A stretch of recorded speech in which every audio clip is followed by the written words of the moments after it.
ครับตอนนี้มาทดสอบดูครับ Channel 26นะครับเครื่อง Formax ได้40 dB โดยประมาณนะครับอันนี้ได้28ก็10 กว่า dB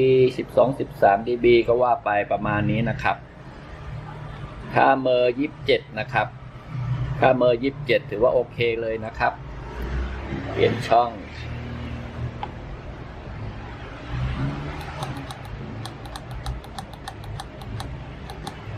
36โอเค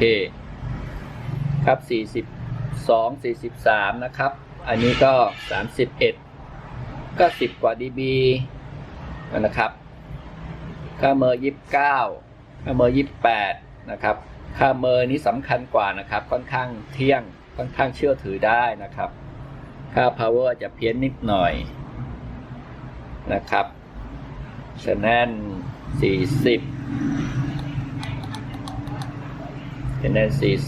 นะครับค่า power 42นะครับค่า power 30นะครับก็ต่างกัน10 กว่า dB 12-13 dB โดยประมาณนะครับค่าเมอร์29ค่าเมอร์30ต่างกันประมาณ1น่าจะใช้ได้นะครับเชื่อถือได้นะครับราคาหลักแสนกับหลักพันมันก็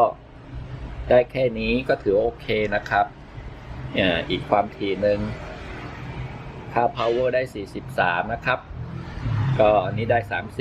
อยู่ที่ตันละ12,000ครับกดผิดก็ต่างกันประมาณ12-13 dB แถวๆนั้นนะครับช่อง52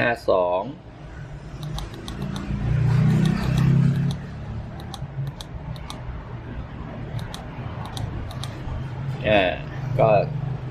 44นะครับค่า power 44นี่ได้30หรือ14 dB 15 dB ตีเต็มที่นะครับค่าความเพี้ยนของค่า power นะครับค่าเมอร์ก็29กับ32ก็นิดหน่อย2 dB นะครับน่าจะได้นะครับพอแก้ขัดได้